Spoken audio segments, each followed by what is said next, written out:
Well, Mr. Jon Voight, I just want to be sure. Being a very famous actor, we all know you from a long time ago, and we're having excellent movies. What are you doing here? We have seen that there are not too many actors involved in politics. Are you involved in politics, and are you trying to promote the vote for Mr. Obama? Yes, I am. I'm involved in politics because this is a very, very serious time. It's a very serious time for our country, economically, politically, militarily. I feel, my personal feelings are that we're headed in a very bad direction, and if we don't recover, we'll be in a lot of trouble to pass on the great country that we've had to our grandchildren and their children. So that's what I'm doing here as an older person, looking out for the interests of my grandchildren. According to many Republicans, perhaps the current policy, the current president is heading towards socialism. Do you believe? Yes, I do, because what is socialism except very simply that everyone's dependent on the government, and that's exactly the trend that's taking place in our country. So we have to reverse it, and that's why the election is very important. The socialism has been a disaster in every place it's been tried. It's right now a disaster in Europe. It's putting everybody on the brink of economic disaster. So, and of course in the 20th century we saw socialism responsible for the deaths of hundreds of millions of people.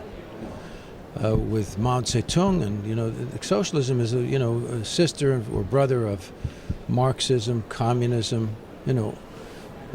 That's where the left is. So it's a very serious thing. The world is falling into that line, and only disaster awaits. We've seen it with with Joseph Stalin, with Lenin. We see what the flower of that is. It's not a happy picture. And anyway, we've got to turn this around. We've got to stop it. Do you have any relationship with Mr. Romney? Have you met him? I've met Mr. Romney, yeah. Mr. Romney is, I would say he's a friend of mine, although we haven't spent much time together. As I would say, I'm friendly as well with Paul Ryan. I'm very impressed with these guys. And they're a lot of fun to be with for me. They're very positive people. They're of good cheer. They're really smart. They're really dedicated. They really love our country. And they know what our country is. They know the basic, ideas of our founding fathers and all the freedoms we've been given and the system of government that produces prosperity. So they are in line with the founding principles, and they know pretty much what to do. They're both problem solvers. So they will change the tone of the country, which is now divisive. Everybody's very divided, very upset.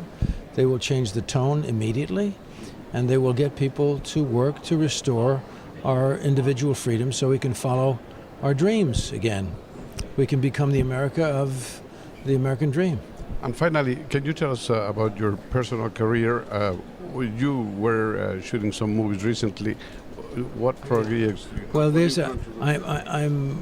I've got a little movie to finish up after August, and then I've got a television series on Showtime called Ray Donovan. That's the name of the series, and I have a role in that series, and it's about a Boston family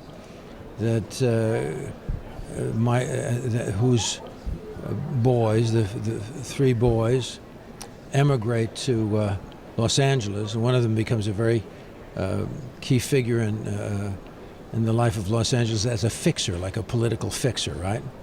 And I am the patriarch, and I get out of prison at the beginning of the first show, and I'm a dangerous character. So that's the next character I will play. Do you have any plans to go to Mexico to shoot a movie? No, but I really have enjoyed. I've shot, in Mexico before. One of my first movies was a Western called The Hour of the Gun, and I was in Mexico City, and we shot that, and I spent a lot of time at the Archaeological Museum, which was so that's amazing. That museum is an amazing museum.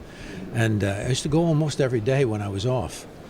And I remember the last shot. I was supposed to shoot Jason Robards, and he shoots me in the head. That's what my character was, right?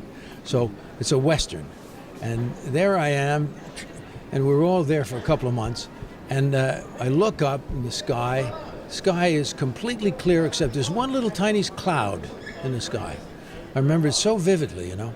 And I knew that it was just going to be a matter of hours before I was going to be freed from the set and get on a plane and go back home. And because I had a very small role and had been there for a long time, I really wanted to get back. And so they were getting set to shoot me, and that would be the last shot, you see. And the director says, well, you know, it's almost lunchtime. Let's not go over, because they could have gone over 10 minutes, gotten the shot, and I would have been gone. He said, we'll do it after lunch. So we have a lunch. During the lunch, more clouds appeared, and sure enough, it started raining. It rained for 2 days. It started snowing, actually, in Mexico City. It's snowing. I mean, it was like a nightmare. I couldn't get out of it. And the whole set they had to get sand in to put it on the thing. It took me 2 weeks to get out of there after that shot. That's my memory of Mexico City. To shoot another movie, maybe with your daughter. That would be lovely. I'd love to do that, yeah. That would be wonderful for us. So. Thank you. Very My nice pleasure. to see you.